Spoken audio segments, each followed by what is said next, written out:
ஸ்ரீமதி ராமானுஜாய நமஹா. இன்று ராமானுஜ அவயவய பிரபாவத்தில் பகுதி 6 கடைசி பகுதியிலே நாம் அனுபவிக்கக்கூடிய ஸ்லோகம் பாகினேயஸ் த்ரிதண்டஸ்ச காஷாயஸ் ஆந்திரபூர்ணா மாலாஸ்ச குருகேஷாரியா ஷாயா ஸ்ரீஷாபகிங்கரா. முதலிலே பாகினேயா திருதண்டகா, எம்பெருமானாருடைய திருதண்டம் முக்கோல்னு சொல்லக்கூடியது சுவாமி முதலியாண்டான் ஆவார். பாதுகே யதிராஜஸ்ய கதயன்யதி யதாக்ஞயா தஸ்ய தாசரதேகே பாதௌ சிரசா தாரயாம்யகம்னு ராமானுஜனுடைய திருவடி நிலைகளை சுவாமி முதலியாண்டான் என்று நாம் சொல்கின்றோம். ஸ்ரீ வைஷ்ணவ சிரோ பூசஷா ஸ்ரீ ராமானுஜ பாதுகா ஸ்ரீ வாதூல குலோத்தம்சோ ஸ்ரீ தாசரதி ரேரதாம். ஸ்ரீ ராமானுஜ பாதுகையாக இருக்கக்கூடியவர் எம்பெருமானின் திருவடி நிலைக்கு ஷடகோபன் ஷடாரி என்று சொல்கின்றோம். நம்மாழ்வாரினுடைய திருவடி நிலைக்கு ராமானுஷன் என்று பெயர். எம்பெருமானாரின் திருவடி நிலைக்கு முதலியாண்டான் என்று பெயர். அதைத்தான் இந்த தனியன் சொல்கின்றது. அப்போ இவர் எம்பெருமானாருக்கு திருவடிகளுமாய் திருதண்டமுமாய் இருக்கின்றார். எம்பெருமானார் சந்நியாச ஆசிரமம் ஏற்றுக்கொண்ட பொழுது முதலியாண்டானை தவிர என்னால் எல்லாம் துறக்கப்பட்டது, துறந்து விட்டேன், முதலியாண்டானை தவிர நான் அத்தனையும் துறந்து விட்டேன்னு சொன்னார். அப்படி முதலியாண்டான் என்ற சொல்லுக்கு ஏற்றமும் பெருமையும் இதிலிருந்து நாம் தெரிந்து கொள்ளலாம்.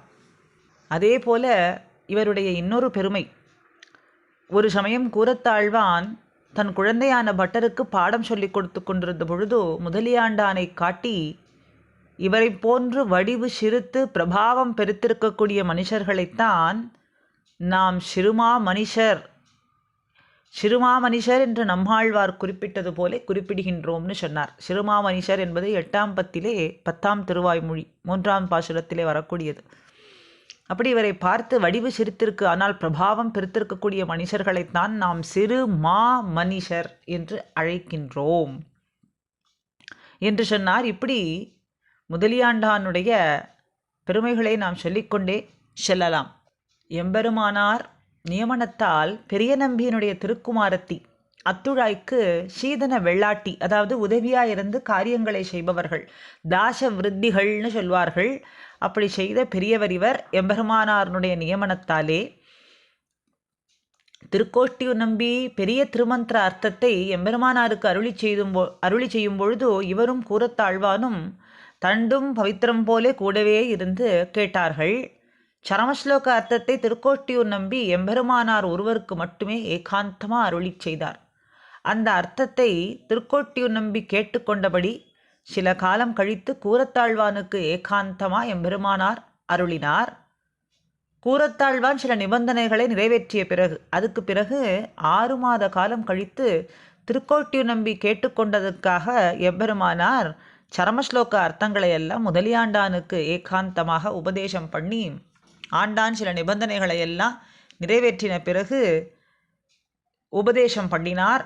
இதுபோன்றே நமக்கு தண்டும் பவித்திரமும் கைப்புகுந்தது அப்படின்னு சொல்லி அருளி செய்தார். மிகவும் சந்துஷ்டரானார். ஆக சுவாமி முதலியாண்டானுடைய திருவடி தாமரைகளை நாம் ஸ்மரிக்க திருதண்டம் போலே இருக்கக்கூடியவர். திருதண்டம்னு சொன்னாலே 3, அப்படி 3 தத்துவத்ரயங்கள், ரகசிய திரயங்கள், நமக்கு திரயம்னு சொன்னாலே 3ஆக இருக்கக்கூடிய அத்தனை ரகசிய கிரந்தங்களும் நமக்கு அவருடைய அருளாலே சித்தியாகும். மேலும் ராமானுஜருக்கு கைங்கரியங்கள் செய்து வந்தார் என்பதனாலே நமக்கும் திவ்யதேச கைங்கரியங்களும் ஆச்சாரிய கைங்கரியம் செய்யும்படியான அனுகிரகத்தை அவர் பண்ணுவார் என்று தெரிகிறது. ஆக சுவாமி முதலியாண்டானுடைய திருவடிகளை ஸ்மரிக்க நமக்கு கைங்கரியம் என்பது சித்தியாகும், தத்துவத்ரயங்கள் என்பது சித்தியாகும். ஆக எம்பெருமானாரினுடைய திருதண்டம் முக்கோல் பாகினேயா திருதண்டகா சுவாமி முதலியாண்டானே ஆவார். அடுத்ததாக ஆந்திரபூர்ணகா காஷாய, எம்பெருமானாரினுடைய காஷாயம் சுவாமி வடுக நம்பியே ஆவார். ஆச்சாரிய பக்திக்கு இவரும் ஒரு எடுத்துக்காட்டுன்னு சொல்லலாம், மதுரகவி ஆழ்வாரை போலே. ராமானுஷருக்கு ஒரு சமயம் பாலமுது கைங்கரியம் செய்து வந்தார். ஒரு உற்சவ திருநாள். நம்பெருமாள் புறப்பாடு கண்டருளி உடையவர் மடத்து வாசல்லே எழுந்தருளும் பொழுது உடையவர் பெருமாளை சேவிக்கப் போனார். அப்போது வடுக நம்பியை அழைத்தார். பெருமாளை சேவிக்க வேண்டும் என்று அழைத்தார். அதற்கு நம்பி சொன்னார், உம்முடைய பெருமாளை சேவிக்க வந்தால் என்னுடைய பெருமாளுக்கு பால் பொங்கி போகுமே என்று சொன்னார். மதுரகவி ஆழ்வாரைப் போல தேவுமற்று அறியாது உடையவரே தெய்வம் என்று இருந்து கொண்டாடி வந்தார். உடையவர் ஸ்ரீபாத தீர்த்தம் தவிர வேறு ஒரு ஸ்ரீபாத தீர்த்தம் கொள்வதில்லை என்ற நியதியும் இவருக்கு உண்டு. இவரே முதலியாண்டானும் கூரத்தாழ்வானும் பெருமாளிடத்திலும் உடையவரிடத்திலும் ஈடுபாடு கொண்டதை பார்த்து, அவர்கள் கொண்டிருப்பதை பார்த்து இவர்களை இரு கரையர்கள் என்று வடுக நம்பி சொல்லி அழைப்பாராம். ஒரு நாள் எம்பெருமானார் வடுக நம்பியை அழைத்து, வடுகா, ஆச்சாரிய அபிமான நிஷ்டன் எத்தை போல இருப்பான் என்று கேட்டார். அதுக்கு அவர் வேம்பின் புழு போலே இருப்பான் என்று அருளி செய்தார். அதாவது வேம்பின் புழு வேம்பு அன்றி உண்ணாது. வேப்ப மரத்தில் இருக்கக்கூடிய புழு அதையே, அந்த பழத்தையே சாப்பிட்டு சாப்பிட்டு வேறு ஒரு பழத்தினுடைய ருச்சியை தெரியாது. அப்படி ஆச்சாரியன் அபிமானத்திலேயே ஒதுங்கி இருப்பான் சிஷ்யன் என்று உயர்ந்த பதிலை சொன்னார். கேரளாவில் விசிஷ்டாத்வைத மதத்தை பரப்புவதற்காக எம்பெருமானாரும் வடுக நம்பி உள்பட பல சிஷ்யர்கள் திருவனந்தபுரம் சென்று சேர்ந்தார்கள். இதை கேள்விப்பட்ட அனந்த பத்மநாபனுக்கு பூஜை செய்யக்கூடிய நம்பூதிரிகள் பெருமாளிடம், எம்பெருமானார் இந்த பாஞ்சராத்திர ஆகமம் படி இந்த கோயில் மாறக்கூடாதுன்னு வேண்டிக் கொண்டதற்கு இணங்க பெருமாளும் உறுதி அளித்து, அன்றிரவு எம்பெருமானார் உறங்கிக் கொண்டிருக்கும் போது பெருமாள் கருடனிடம் இவரை திருக்குறுங்குடியிலே ஓடும் ஆற்றங்கரையிலே, அதாவது நம்பி ஆறுன்னு சொல்கிறோமே, அந்த ஆற்றிலே பகல் விடுவதற்குள்ளே யாரும் தெரியாத வண்ணம் கொண்டு விட்டு வந்துவிடும்னு சொன்னார். கருடனும் இவரை அங்கு இறக்கிவிட்டு வந்துவிட்டார். காலையில் கண்விழித்து பார்த்தபோது தாம் திருவனந்தபுரத்திலே இல்லையே என்பதை உணர்ந்தார். சரி, அது வைஷ்ணவ நம்பி எழுந்தருளிருக்கக்கூடிய திருக்குறுங்குடி என்கிற திவ்யதேசம் என்பதை தெரிந்து கொண்டு வடுக நம்பியை வடுகா வடுகான்னு உரத்த குரலிலே கூப்பிட்டார்.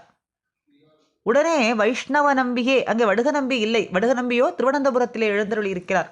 ஆக இவரிடத்திலே சிஷ்ய பாவனையிலே வர வேண்டும், சிஷ்யனாக வர வேண்டும் என்று நினைத்து கொண்டிருந்த வைஷ்ணவ நம்பியே பெருமாளே வடுக நம்பியாக அங்கு வந்து எம்பெருமானார் அந்த ஆற்றில் நீராடுவதற்கு வேண்டிய உதவிகள்லாம் செய்து அவருக்கு காஷாய வேஷ்டியையும் கொடுத்தார். தினமும் எம்பெருமானார் நீராடிய உடனே துவாதச ஊர்துவ புன்றம் தான் தரித்து கொண்ட பிறகு வடுக நம்பிக்கும் அது இட்டுவிடுவது வழக்கம். வைஷ்ணவ நம்பி வெகு நாட்களாக எம்பெருமானார் தனக்கு ஊர்துவ புன்றம் அணிவிக்க வேண்டுமே என்று பார்த்து கொண்டிருந்தார். அந்த தருணம் இப்போ கிடைத்தது. வடுக நம்பி வடிவிலே வந்து அழைத்தவுடனே எந்த தயக்கமுமே இல்லாமல் ஊர்துவ புன்றத்தை எம்பெருமானார் திருக்கைகளால் வடுக நம்பியின் ரூபத்திலே வந்த வைஷ்ணவ நம்பி வாங்கி கொண்டார். அதுக்கு பிறகுதான் வைஷ்ணவ நம்பி என்ற பெயர் வந்தது.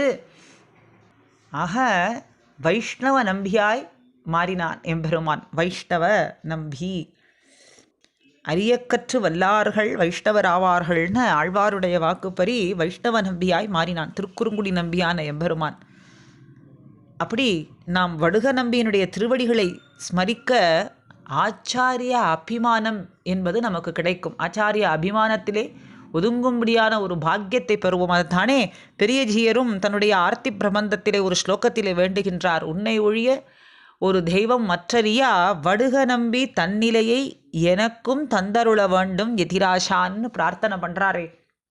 உன்னை ஒழிய ஒரு தெய்வம் மற்றறியாதவர், தேவு மற்றறியேன்னு சொன்னது போல உன்னை ஒழிய ஒரு தெய்வம் அறியாதவர். அப்படி அந்த வடுக நம்பி நிலையை எனக்கும் தந்தருள வேண்டும், ஆச்சாரிய அபிமானம் சித்திக்கும்படியாக நீ செய்ய வேண்டும் என்ன பிரார்த்தனை பண்ணுறாரே. ஆக எம்பெருமானார்னுடைய காஷாயம் என்பது சுவாமி வடுக நம்பி ஆவார். அவரை ஸ்மரிக்க நமக்கு ஆச்சாரிய அபிமானம் என்பது சித்தியாகும். ஆச்சாரிய அபிமானம் சித்தியாகும் அவருடைய அனுகிரகத்தாலே என்று தெரிகின்றது.